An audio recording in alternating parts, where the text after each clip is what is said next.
ఇక ఈయన గురించి ఎట్లా చెప్పాలి? యనుమల రేవంత్ రెడ్డి మళ్ళొక హాట్ టాపిక్ ఈయనది. ఈయన తెల్లారులేస్తే వార్త అవుతుంది.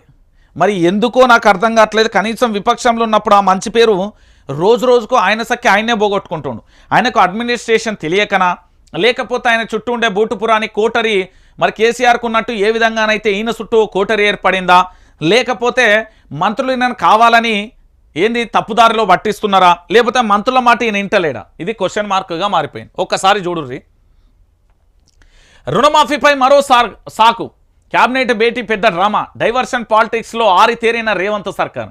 ఈయన రాజకీయాలల్లో విపక్షంలో ఉన్నప్పుడే బ్లాక్మెయిల్ చేసిండని అప్పటి పార్టీలన్నీ నెత్తి నోరు బొంగ మొత్తుకున్నాయి. ఓకేనా? హామీలపై తప్పించుకునే ధోరణి, ఈసీపైకి నెపన్నెట్టే ప్రయత్నం. ఆగస్టు 15 ఒట్టు గట్టు మీద పెట్టేస్తారా? సీఎం రేవంత్ రెడ్డి మాటల మీద నిలబడరా? తెలంగాణ ప్రజాస్వామ్యాన్ని మభ్యపెట్టడానికి రేవంత్ సర్కార్ పదే పదే ప్రయత్నిస్తున్నది. రుణమాఫీ చేసేందుకు ఏదో దారి దొరక్క తప్పించుకునేందుకు సాకులపై సాకులు వెతుక్కుంటుంది. తన తప్పని ఎవరు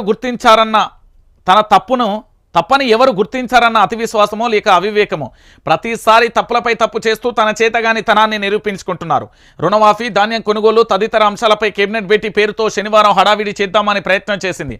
కానీ ఈసీ దానికి బ్రేకులు వేయడంతో అది కాస్త వాయిదా పడింది. అయితే ఈ సీన్ చూసే వారికి సర్కార్ ప్రయత్నించింది, కానీ ఈసీ అడ్డుపడిందని భ్రమపడుతున్నారన్న ఆలోచనలో కాంగ్రెస్ ఉంది. కొంచెమన్నా సిగ్గు అనిపించాలి ఈ మాటలు చెప్పనీకి. ఎన్నికల సంఘం ఎందుకు అడ్డొచ్చింది? ఎన్నికల సంఘం ఎప్పుడు వచ్చింది? నీ ఎన్నికల కోడ్ ఎప్పుడు వచ్చింది? నీ 7,000 కోట్లు కేసీఆర్ ఎప్పుడు పెట్టిండు? ఆ పైసలన్నీ ఎవరి చేతిలో పోయినాయి? ఎవడి అబ్బసొమ్మని దొబ్బి తిన్నారు? ఈ తిన్న బాడకవులు ఏడున్నారు? ఆ తిన్న బాడకవులు ఏం చేసిళ్ళు? 7,000 కోట్లు ఎవడి అబ్బసొమ్మని తిన్నారు? ఈరోజు రుణమాఫీ గురించి పెద్ద డ్రామా ఇది. ఏం రుణమాఫీ గురించి ఎన్నికల కోడ్ వచ్చింది, మేము అమలు చేయకపోయినాం. అరే 7,000 కోట్లు కల్వకుంట్ల చంద్రశేఖరరావు ఇట్లా గల్లపెట్టెల బంగారం పల్లెంలు ఇచ్చిపోయిండు భయ్, ఏడబైనా పైసలన్నీ. దాని గురించి మాట్లాడరు. ఎందుకు మాట్లాడతారన్న వాళ్ళకి ఏం అవసరం?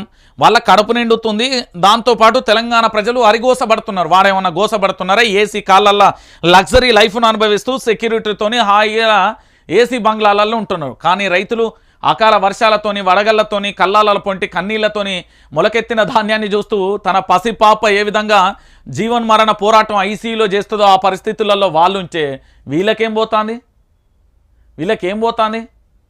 దున్నపోతు మీద వాన కొడితేంది, ఎండ కొడితేంది, ఏదైతేంది, చలించని రూపాలు అయిపోయినారు వీళ్ళు. ఇంత ఘోరంగా జరుగుతూ ఉంటే ఒక్కసారి చూడుర్రి. వీళ్ళు రుణమాఫీ చేస్తారనుకుంటారా? ఈ రుణమాఫీ అనేది పెద్ద డ్రామా. ఎన్నికల కోడ్ అనేది ఇప్పుడు చెప్తున్నది మరొక డ్రామా. బీజేపీలు కలుసుడు అతిపెద్ద డ్రామా. దీంట్లో చాలా కథలు ఉన్నాయి, ఒకటా రెండా?